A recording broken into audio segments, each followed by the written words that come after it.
কুরবানি বিষয়ক কিছু ভুল ত্রুটি সম্পর্কে সতর্ক করার জন্য এবং সেই বিষয়গুলো থেকে সচেতন করার জন্য আপনাদের সামনে উপস্থিত হয়েছি।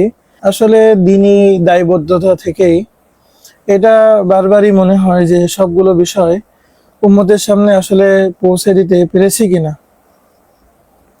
এটা অনেক বেশি মনে হয়। এবং সেই জায়গা থেকেই আপনাদের সামনে আসা যে যে সমস্ত ভুল ভ্রান্তি আমাদের সমাজে হয়ে থাকে সে বিষয়ে কিছু কথা হবে এবং এই লাইভে আপনারা প্রশ্ন করতে পারেন এবং সেই প্রশ্ন নিয়ে সেটার উত্তর দেওয়ার চেষ্টা করা হবে ইনশাআল্লাহ। আমরা মৌলিক কয়েকটা বিষয়ে আলোচনা করব। তো আজকে সব থেকে বড় একটা বিষয় ছিল যে জবাই সংশ্লিষ্ট যে ভুল ভ্রান্তি, এই ব্যাপারে আপনাদেরকে আমরা সচেতন করব। আচ্ছা, তো এই ব্যাপারে একটা ভিডিও অলরেডি দেওয়া হয়েছে, তো সেটা আপনারা শুনে নেবেন। তো আজকে আমাদের মৌলিক দু একটা শিরোনাম হলো যে পশু ক্রয় করার ক্ষেত্রে আমরা কি কি ভুল ভ্রান্তির সম্মুখীন হই।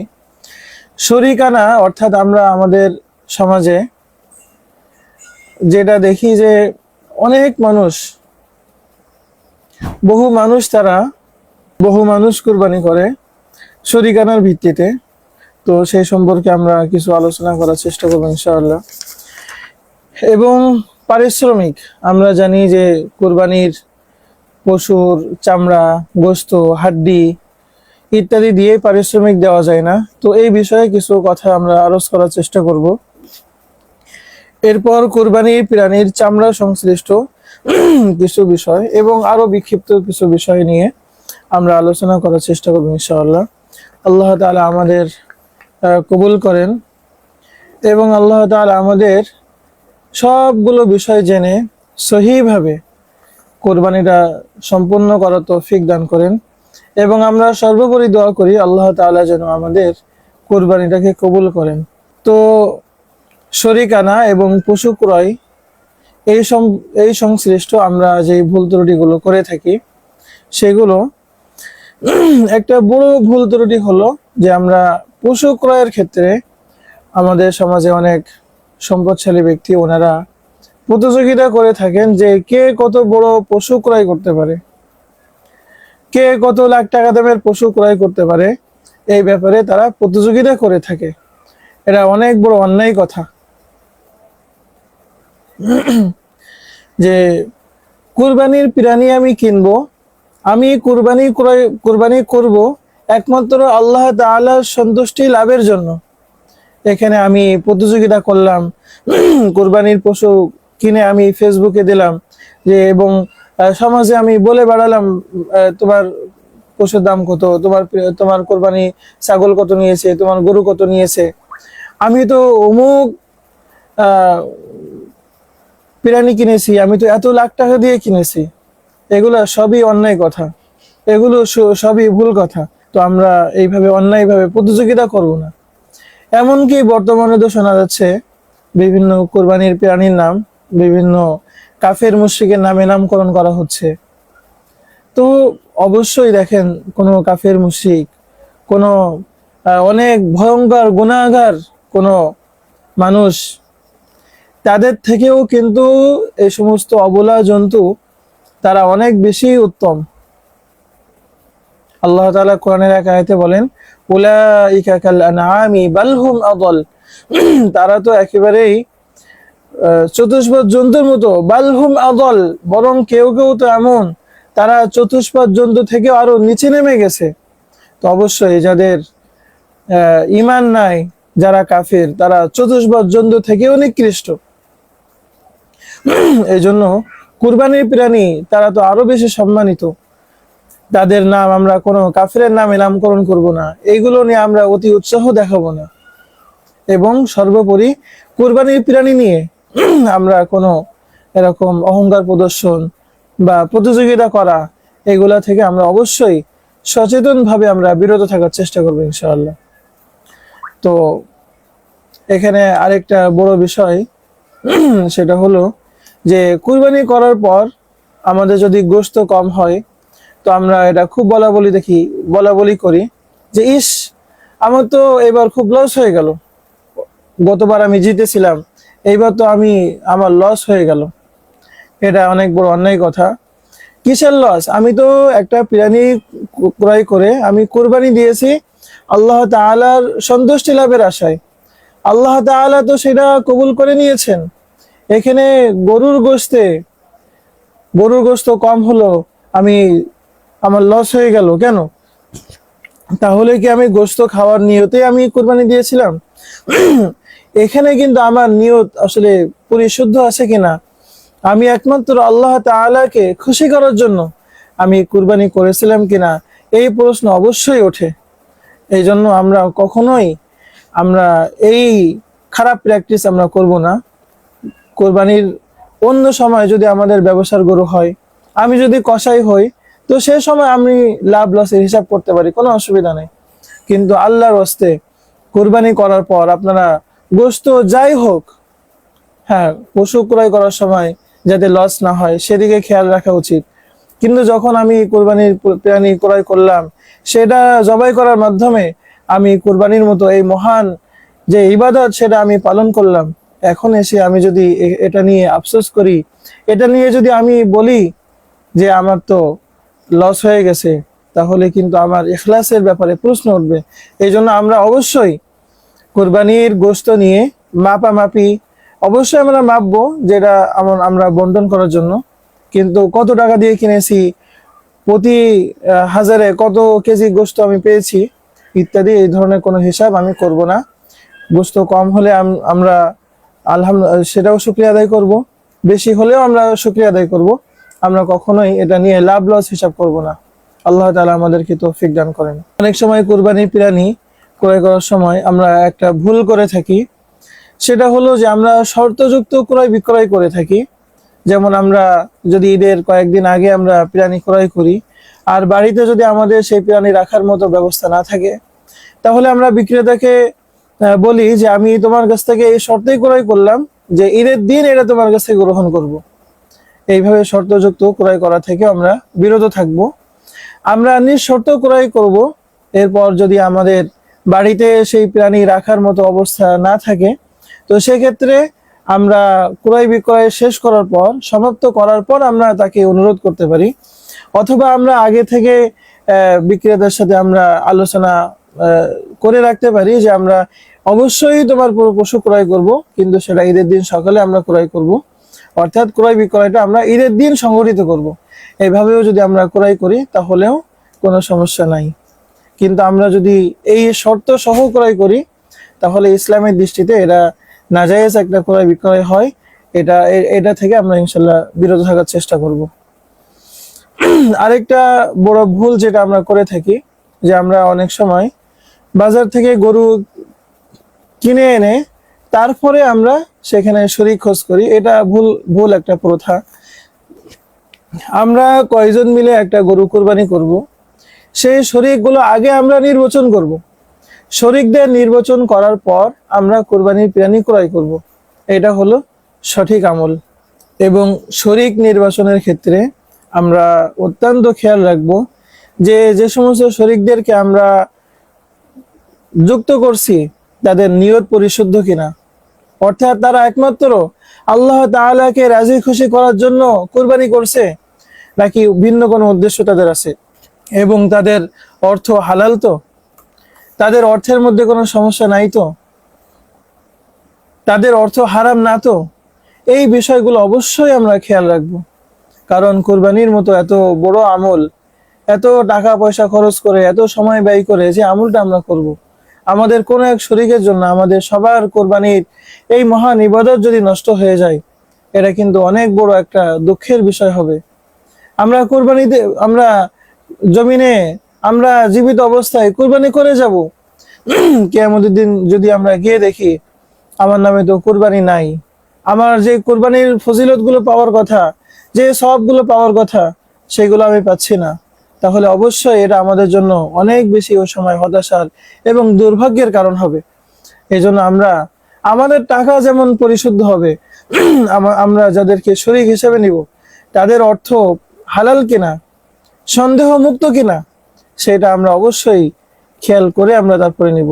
আমরা দেখব যে যে শরীক আমরা নির্বাচন করেছি তাদের আকীদা ঠিক তো, তারা অন্য কোনো ভণ্ড পীরের অনুসারী না তো, তারা আউল বাউল এই সমস্ত ফেরকার এই সমস্ত দলের অনুসারী না তো, তারা তারা তারা মনে মনে কাদিয়ানি হয়ে যায়নি তো। বিশেষ করে এই কথা যে সমস্ত এলাকায় কাদিয়ানি প্রবণ তাদের উদ্দেশ্যে আমরা বলছি, এটা আল্লাহ তাআলা আমাদের মাফ করেন। কাদিয়ানিরা কিন্তু কাদিয়ানিরা মুসলমানরা, তারা মুসলমান না, তাদের নবী ভিন্ন, তাদের ধর্ম সম্পূর্ণ আলাদা, তারা সম্পূর্ণ কাফের, তারা সম্পূর্ণ মুসলিম। কিন্তু মনে মনে অনেকে এগুলা হয়ে থাকে। এবং আমি যাদের সাথে কোরবানি করছি তারা আসলে মুসলমান তো, তারা নাস্তিক না তো, এই বিষয়টাও কিন্তু আমরা খেয়াল করব। তারা আল্লাহ তাআলার কোনো আইন অবিশ্বাস করে না তো, আল্লাহ তাআলার কোনো আইন নিয়ে তারা তাচ্ছিল্য করে না তো। এই বিষয়গুলো আমরা খেয়াল করে তারপরে আমরা তাদেরকে শরীক হিসাবে নির্বাচন করব। কারণ এটা অনেক দুর্ভাগ্যের বিষয় হবে যে আমি কষ্ট করে টাকা এক জায়গায় করে আমরা কোরবানি করলাম, কিন্তু আমার কোনো এক শরীকের কারণে আমার এই পুরা কোরবানিটা বরবাদ হয়ে গেল।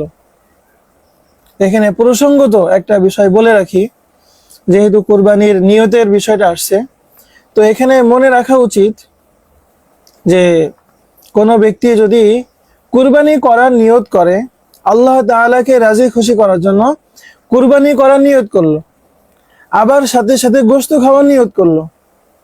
কোনো ব্যক্তি কুরবানি করার নিয়ত করলো, সাথে সাথে সে এই নিয়তও করলো যে ঈদের পরে আমার মেয়ের বিবাহ, এই গোশত আমি ওখানে কাজে লাগাবো।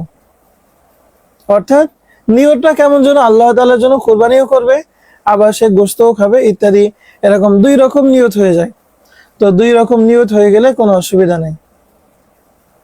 কোনো অসুবিধা নেই বলতে তার কুরবানি সহি হবে, কিন্তু আমরা এর আগেই বলেছি যে কুরবানি এটা গোশত আমরা উদ্দেশ্য নিব না, গোশত তো আল্লাহ তাআলার পক্ষ থেকে মেহমানদারি স্বরূপ আমরা তো পেয়ে যাব। আমরা যদি গোশত খাওয়ার নিয়ত করি তবুও আমরা পাবো, আমরা যদি গোশত খাওয়ার নিয়ত নাও করি তবুও তো আল্লাহ তাআলা আমাদেরকে কুরবানির পশুর এই মাংস দিয়ে আল্লাহ তাআলা তো আমাদের মেহমানদারি করবেনই। কিন্তু তারপরেও কোনো দুর্বল মুসলমান তার মনের মধ্যে যদি গোশত খাওয়ার নিয়ত চলে আসে, কিন্তু তার মূল উদ্দেশ্য হলো সে আল্লাহ তাআলাকে রাজি খুশি করার জন্য কুরবানি করবে, তাহলেও তার কুরবানি হয়ে যাবে। গোশত খাওয়ার উদ্দেশ্য থাকলেই কুরবানি হবে না, এই কথাটা সহি না। কিন্তু কোনো ব্যক্তির যদি এমন উদ্দেশ্য থাকে যে বাজার থেকে গোশত কিনলে ভালো হবে না, এই জন্য নিছক গোশত খাওয়ার নিয়তেই সে কোরবানিতে ভাগী হয়েছে, তাহলে তার নিজের কোরবানি যেমন সহি হবে না, তার সাথে যারা শরীক হয়েছিল কারো কোরবানি সহি হবে না। এখানে অনেকে একটা প্রশ্ন এর আগেও করেছেন বা বারবারই একটা প্রশ্ন এসে থাকে যে হুজুর, আমরা বিগত বিভিন্ন বছরে বিভিন্ন জনের সাথে আমরা কোরবানি করেছি, যারা কেউ কেউ ব্যাংকে চাকরি করে, যাদের অর্থ হালাল না, যাদের অর্থের মধ্যে সমস্যা আছে, যাদের অর্থ কিছু হালাল কিছু হারাম, অথবা সমুদায় অর্থই হারাম, তো আমরা তো না জেনে কোরবানি করে ফেলেছি। এরকম 5 বছর 10 বছর এরকম লোকের সাথে কোরবানি করেছি যাদের অর্থ হালাল না, যারা সরকারি টাকা মেরে খায়, যারা চাঁদাবাজি করে, যারা টেন্ডারবাজি করে, বিভিন্ন তারা হারাম পন্থায় একটা অর্থ উপার্জন করে। আমরা তো এরকম ব্যক্তির সাথে কয়েক বছর কোরবানি করে ফেলেছি, এখন আমরা কি করতে পারি? তো আমরা তাদেরকে বলবো যে আল্লাহ তাআলার কাছে তওবা ইস্তেগফার করেন এবং ভবিষ্যতের জন্য আপনারা অত্যন্ত সতর্ক হয়ে যান, ভবিষ্যতের জন্য এরকম না হয়। এবং যাদের সাথে আপনারা এরকম কোরবানি করেছেন, যদি সুযোগ পান তাদেরকে আপনারা খুব বিনয়ের সাথে, খুব আদব এহতেরামের সাথে তাদেরকে আপনি বলেন যে ভাইজান, আপনি ওই পরিমাণ টাকা আপনি আল্লাহর রাস্তায়, হালাল টাকা থেকে আল্লাহর রাস্তায় আপনি সদকা করে দেন। যদি উনি ওই টাকা সদকা করে দেয়, আশা করা যায় আল্লাহ তাআলা সবার যে কুরবানি যে ফজিলত, এটা আল্লাহ তাআলা আবার পুনরায় দান করবেন। যদি মালিক জানা থাকে যে কার কাছ থেকে ওই টাকাটা সে অন্যায়ভাবে নিয়েছিল, তো মালিকের কাছে ওই টাকাটা পৌঁছে দিতে হবে। যদি মালিক জানা না থাকে, তো সেই ক্ষেত্রে যদি মালিক জানা না থাকে তাহলে সেই ক্ষেত্রে ওই টাকাটা সদকা করে দিতে হবে। বাকি ওই কোরবানি ওই ওই বছরগুলোর কোরবানি নতুন করে আর কাজা না করলেও চলবে। এরপরে আরেকটা ভুল আমরা যেটা করে থাকি সেটা হলো যে হাট থেকে যখন আমরা কোরবানি প্রাণী ক্রয় করি, তো আমরা প্রথমেই যারা হাট কর্তৃপক্ষ তাদের প্রতি আমাদের উদ্যত আহ্বান থাকবে, আপনারা জুলুম করবেন না। আপনারা এত পরিমাণ অর্থ নিবেন না যে পরিমাণ অর্থ নিলে মানুষরা জুলুমের শিকার হয়। কিন্তু ন্যূনতম যেটা ন্যায্যতার ভিত্তিতে যে হাসিল নির্ধারণ করা হয়, যদি যারা ওখানে ক্রয় বিক্রয় করবে হাসিল না দেওয়া, এটাও একটা ভুল আমল, এটা আমরা অবশ্যই দিব। এবং বড় প্রাণী যদি হয় উট, গরু, মহিষ, তাহলে 60 জন মিলে সেটা কোরবানি করা যায়। যদি ছোট প্রাণী হয় যেমন ছাগল, ভেড়া, দুম্বা, তাহলে এটা একজনের বেশি করা যাবে না। অনেক জায়গায় বিভিন্ন রকম ভুল আমল, এখানে ভুল ফতোয়া প্রথা চালু আছে যে একটা ছাগল একটা পরিবারের জন্য যথেষ্ট হবে। আমরা বলছি এই হাদিসটা কিন্তু মানসুখ হয়ে গিয়েছে। এখন যদি আপনারা একটা পুরা পরিবারের পক্ষ থেকে আপনারা একজন ব্যক্তি কোরবানি দেন তাহলে কিন্তু সবারটা আদায় হবে না। যে একজন একটা পরিবারের মধ্যে যতজন সদস্য তারা নির্দিষ্ট পরিমাণ নেশাব পরিমাণ সম্পদের মালিক, প্রত্যেককেই কোরবানি করা লাগবে। আচ্ছা, এরপরে আরেকটা ভুল কাজ আমরা যেটা করে থাকি সেটা হলো যে আমরা কয়েকজন শরীক হওয়ার পরে আমরা কোরবানি করি, কিন্তু ওই কোরবানি প্রাণী ধরেন আমরা আরো কয়েকদিন আগে আমরা ক্রয় করার পর কোনো এক শরীকের বাড়িতে আমরা রেখে দিয়েছি, সে এই কয়েকদিন ওইটাতে শ্রম দিয়েছে, তো সেটার বদলা স্বরূপ আমরা যে কাজটা করে থাকি যে তাকে আমরা কিছু গোশত বাড়িয়ে দিই, এটাও কিন্তু একটা বিনিময় হয়ে যায়। এই বিনিময় কিন্তু হওয়া যাবে না।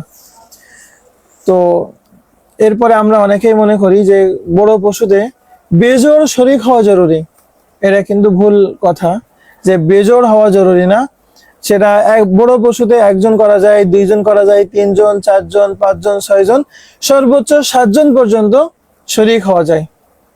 তো এই যে একটা প্রাণীতে 7 জন শরীক হওয়া, এই ব্যাপারে আবার বিভিন্ন এলাকার মধ্যে একটা ভুল ফতোয়া চালু আছে যে নবী করিম সাল্লাল্লাহু আলাইহি ওয়াসাল্লাম 7 জনের অনুমতি দিয়েছে, তো ওইটা নাকি সফরের সাথে সংশ্লিষ্ট। তো সুনানে আবু দাউদ, মুসান্নাফ ইবনে আবি শাইবা ইত্যাদি বিভিন্ন কিতাবের মধ্যে একেবারে নবী করিম সাল্লাল্লাহু আলাইহি ওয়াসাল্লাম থেকে হাদিস আছে যে একেবারে মানে সেখানে সফরের কোনো আলোচনা ছাড়াই সেখানে আছে যে বাকারা এবং জাজুর, উট এবং গরু, এটা 7 জনের জন্য যথেষ্ট হবে।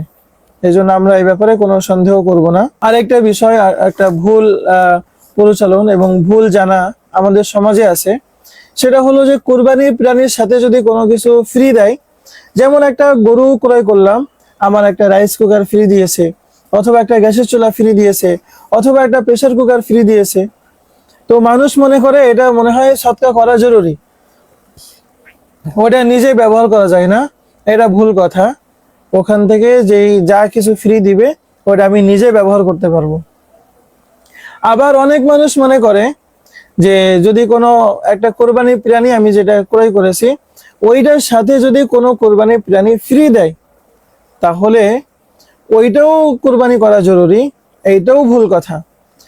একটা কোরবানির প্রাণী ক্রয় করার পরে আপনাকে যেটা ফ্রি দেওয়া হবে সেটা আপনি যা খুশি সেটা করতে পারবেন, ওইটা আবার নতুন করে কুরবানি করা এটা জরুরি না। ওইটা লালন পালন করা যাবে, ওটা বিক্রি করা যাবে, কাউকে উপহার দেওয়া যাবে, যা খুশি তা করা যাবে। আচ্ছা, এরপরে আমরা একটা মৌলিক বিষয় আপনাদের সামনে আমরা আলোচনা করব। প্রথম একটা কথা হলো যে কুরবানির প্রাণীর গোশত, তার ভুঁড়ি, তার হলো চামড়া, তার হলো এই যে চর্বি, এইগুলা বিক্রি করা যায় না। এগুলা টাকার পয়সার বিনিময়ে যেমন বিক্রি করা যায় না, কোনো বস্তুর বিনিময়েও, যে বস্তু আমি নিজে সংরক্ষণ করে ব্যবহার করতে পারবো এইভাবেও কিন্তু বিক্রি করা যায় না। আমরা আজকে আসরের পরে একটা ভিডিও দিয়েছি, তাতে আমরা স্পষ্ট করেছি যে ফিকহের কিতাবের মধ্যে কিছু কিছু জায়গায় এমন লেখা আছে যে এগুলা মানে যদি গোশত, কোরবানি প্রাণীর গোশত অথবা তার ভুঁড়ি, চামড়া ইত্যাদি এমন বস্তুর বিনিময়ে আমরা বিক্রি করি যে বস্তুটা ধ্বংস না করে উপকার হাসিল করা সম্ভব। যেমন আমরা কোরবানির গোশত দিয়ে আমরা একটা রাইস কুকার আমরা ক্রয় করলাম, আমরা একটা প্রেসার কুকার ক্রয় করলাম, তো এটা নাকি জায়েজ। তো ফিকহের বিভিন্ন কিতাবের মধ্যে এটা লেখা আছে। দেখেন, ফিকহের কিতাবের মধ্যে যা কিছু লেখা আছে প্রত্যেকটা কথা অনুযায়ী কিন্তু ফতোয়া না। তো এখানে ফতোয়া দেওয়ার যেই কথা, যেই কৌল বা এখানে যে কথার উপরে ফতোয়া দেওয়া হবে সেটা হলো লা ইয়াজুজু আসলান। ফিকহের কিতাবে স্পষ্ট লেখা আছে, অর্থাৎ এটা কোনোভাবেই বিক্রি করার কোনো সুযোগ ইসলামে নাই। হ্যাঁ, চামড়া বিক্রি করা যাবে, কিন্তু সেটা সদকা করার নিয়তে। যদি সদকা করার নিয়ত না থাকে, যদি ওই টাকা আমার মানে অন্য কাজে ব্যয় করা আমার উদ্দেশ্য থাকে, তাহলে কিন্তু আমার জন্য চামড়া বিক্রি করাও জায়েজ নাই। চামড়া বিক্রি করা একমাত্র জায়েজ হবে যখন আমি ওই চামড়ার মূল্য আমি দান করব এই নিয়তে যদি আমি বিক্রি করি। তো প্রথম এই কথা জানার পর আমরা কয়েকটা বিষয় নিয়ে আমরা আলোচনা করব, যে সব বিষয় আসলে বিনিময় হয়ে যায় কিন্তু আমরা আসলে বিনিময় মনে করি না। যেমন আমি কয়েকটা উদাহরণ দিচ্ছি। কসাই, কুরবানির ঈদ কুরবানি করা এবং কসাই, এটা কেমন যেন একটা ওতপ্রোতভাবে আমাদের সমাজে এটা জড়িত হয়ে গেছে। কারণ কসাই ছাড়া অনেকে এগুলা নিজেরা পারেন না, তারা এগুলা করে থাকেন।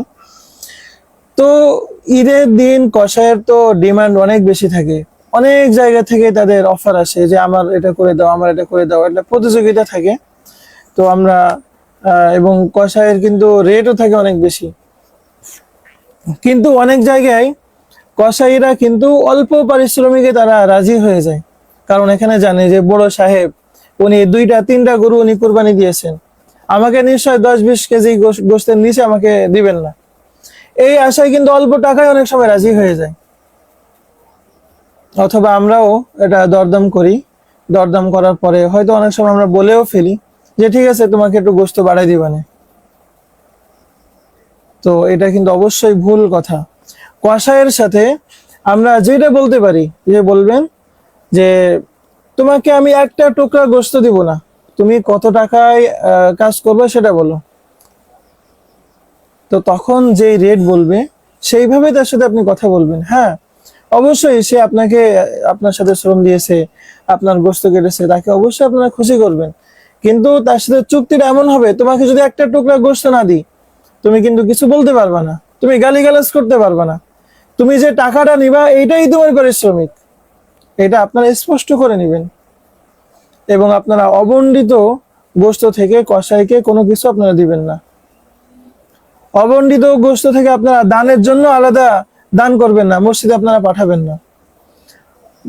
গোশত হওয়ার পর যতগুলো গোশত হবে একেবারে কাটাই ওজন করে, অনেক জায়গায় ওজন করে না, ওজন না করাটাও ভুল। ওজন না করলে কম বেশি হতে পারে, এটা যার কম হবে তার মন খারাপ হতে পারে। এই জন্য অবশ্যই অনেক জায়গায় ওজন করাকে ঝামেলা মনে করা হয়, এটা অন্যায় কথা। অবশ্যই ওজন করবেন, ওজন করে প্রত্যেক শরীকের গোশত একেবারে কাটাই বন্টন করে দিবেন। এবং কসাইকে যদি কেউ দিতে চায় তো ব্যক্তিগত সম্পদ থেকে, ব্যক্তিগত গোশত থেকে সে দিবে। যদি দান করতে চায় তো ব্যক্তিগত গোশত থেকে সে দান করবে। যদি মসজিদে দিতে হয় সেটা ব্যক্তিগত গোশত থেকে সে স্বেচ্ছায় দিতে চাইলে দিবে। সমাজ প্রথার নামে আপনারা অবণ্ডিত গোশত থেকে আপনারা কোন শরীককে দান করতে বাধ্য করবেন না। আল্লাহ তাআলা আমাদের সহি বুঝার তৌফিক দান করেন। তো কসাইকে আমরা টাকার মাধ্যমে পারিশ্রমিক দিব, আমাদের ওই গোশত কোনোভাবেই যেন কসাইয়ের পারিশ্রমিক না হয়ে যায় সে ব্যাপারে আমরা সতর্ক দৃষ্টি রাখবো। অনেক সময় এমন হয় যে কাজের লোক আমাদের বাড়িতে কাজ করে, তো ঈদের দিন অবশ্যই তাকে একটু বেশি সময় দিতে হয়, বেশি কাজ করতে হয়। বছরের অন্যান্য দিন যদি হতো তাহলে কিন্তু তাকে আমি একটা টাকা বাড়িয়ে দিতাম, একটা কিছু বোনাস দিয়ে দিতাম। কিন্তু ঈদের দিন আমি কোনো কিছু দিলাম না, আমি তাকে একটু গোশত বাড়িয়ে দিলাম। এটাও কিন্তু এক ধরনের পারিশ্রমিক। অর্থাৎ যদি ঈদের দিন আমি তার থেকে অবাধ সার্ভিস নিই, তো আমি তাকে কিছু টাকা দিয়ে দিব, আবার সাথে গোশতও দিব, যাতে আমার ওই গোশতটা পারিশ্রমিক না হয়। আমরা অনেক সময় যেটা করে থাকি যে আমি গোশত কোরবানি দিয়েছি, কিন্তু অ্যালার্জির কারণে আমি গোশত খাইতে পারি না। পাশের বাড়ির লোক ছাগল কোরবানি দিয়েছে, তার কাছ থেকে আমরা এই বিনিময় করি, আমরা গরুর গোশত দিই আর ছাগলের গোশত নিই। এইটাও কিন্তু একটা বিক্রি করা, তো এটাও করা সম্পূর্ণ কিন্তু নাজায়েজ। এবং এইরকম যদি আমরা বিনিময় করি, তো সেই ক্ষেত্রে এটা একটা তো নাজায়েজ হয়েছে, আমরা এটা করা থেকে বিরত থাকব। তো বিগত বছরে যদি আমরা এরকম করে থাকি, তো ওই পরিমাণ টাকা আমরা আল্লাহর রাস্তায় আমরা সদকা করে দিব, দরিদ্র মিসকিনকে আমরা সদকা করে দিব ওই পরিমাণ টাকা হিসাব করে। অনেক সময় একটা ভুল প্রথা আছে যে মাদ্রাসার ছাত্ররা যারা জবাই করে, তো মাদ্রাসার ছাত্ররা যারা জবাই করে তাদেরকে একটা পারিশ্রমিক অনেক সময় দেওয়া হয় না। তো যে আপনার কুরবানি প্রাণী জবাই করেছে, তাকে আপনারা পারিশ্রমিক থেকে আপনারা বঞ্চিত করবেন না, তাকে তার একটা নির্ধারিত পারিশ্রমিক দিবেন। কারণ সে তার ঈদকে কুরবানি করে, আপনার কুরবানি পশু সে জবাই করেছে, ঈদের দিন সে শরীরে রক্ত মেখেছে আপনার জন্য, আপনি তাকে একেবারেই খালি হাতে কেন বিদায় করবেন? সে মনের কষ্ট নিয়ে গেল, এটা তো সুন্দর হলো না। তো এই বিষয়টা আমরা খেয়াল রাখার চেষ্টা করব। এবং অনেকেই মনে করে যে যে মাদ্রাসার ছাত্র আমার জবাই করেছে, ওই মাদ্রাসায় চামড়া দিলে কেমন যেন একটা বিনিময় হয়ে যায়, তো যেহেতু বিনিময় দেওয়া যায় না, এই জন্য ওই মাদ্রাসায় চামড়া দেওয়া হয় না। এটাও একটা অন্যায় কথা। এবং আমরা কোরবানির ঈদে যে গোশত আমরা বন্টন করি, গোশত যে আমরা বিলি করি, এই ব্যাপারে আমরা যে 3টা ভাগ আমরা করি, এটা ভালো মাশাআল্লাহ। বাকি এটা একেবারেই জরুরি না, এটা না করলে কোরবানি সহি হয় না, বিষয়টা এরকম না। কিন্তু কোরবানির সার্থকতা তো তখন যখন আমি গোশত নিজে খাবো, আত্মীয় স্বজনকে দিব, যারা দরিদ্র অভাবী মানুষ আছে বছরে তারা এগুলো কিনে খাইতে পারে না, তাদেরকেও আমরা গোশত খাওয়ার উপলক্ষ আমরা তৈরি করে দিব। তো অনেক সময় দেখা যায় তাদেরকে অনেক বেশি লাঞ্ছিত করে দেওয়া হয়, তো আমরা তাদের হাতে গোশতের টুকরা খুব সম্মানের সাথে আমরা তুলে দেব। আল্লাহ তাআলা আমাদের বোঝার তৌফিক দান করেন। এখানে যারা গোশত সংগ্রহ করেন, যারা নিজেরা কোরবানি করেননি, বিভিন্ন জায়গা থেকে ওনারা গোশত সংগ্রহ করেছেন, তারা কিন্তু ওই গোশত বিক্রি করতে পারেন, তাদের সমস্যা নেই। গোশত বিক্রি করা যাবে না, এমনকি হাড্ডিও পর্যন্ত বিক্রি করা যাবে না। যারা কোরবানি দিয়েছেন তারা করতে পারবে না। কোরবানির চামড়া সংশ্লিষ্ট কয়েকটা বিষয়। কোরবানির চামড়া এটা যদি আমি বিক্রি না করি, এটা যদি আমি নিজে ব্যবহার করি, তাহলে এটা সুযোগ আছে। নিজে যদি ওইটা চামড়া পশম ফেলে দিয়ে আমি যদি নিজে ওটা খাই, তাও সমস্যা নেই। এটা কোরবানির গোশত যেমন আমার, কোরবানির চামড়াও আমার। কিন্তু যেহেতু আমরা কোরবানির চামড়া সংরক্ষণ করতে পারি না, আমরা এটা খাওয়াকেও পছন্দ করি না, তো সেহেতু এটা নষ্ট করার তো প্রশ্নই ওঠে না। আপনি নষ্ট কেন করবেন? এত দামি একটা জিনিস, তো এটা তো বিক্রি করতে হয় বা মাদ্রাসায় দান করতে হয়।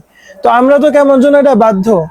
তো এই জন্য আমরা মাদ্রাসাগুলোতে চামড়া দিব এবং ইকরামের সাথে দিব। আমরা লাঞ্ছিত করে, ছাত্রদেরকে আমরা অপমান করে আমরা দিব না, খুব ইকরামের সাথে আমরা দিব। যদি না দিতে চাই, আমরা নিজেরা যদি চামড়া খাইতে চাই, নিজেরা যদি ওইটা জায়নামাজ ইত্যাদি বানিয়ে ব্যবহার করতে চাই, তারও সমস্যা নাই। কিন্তু আমরা দান করার ক্ষেত্রে আমরা আমাদের সবকে নষ্ট করব না।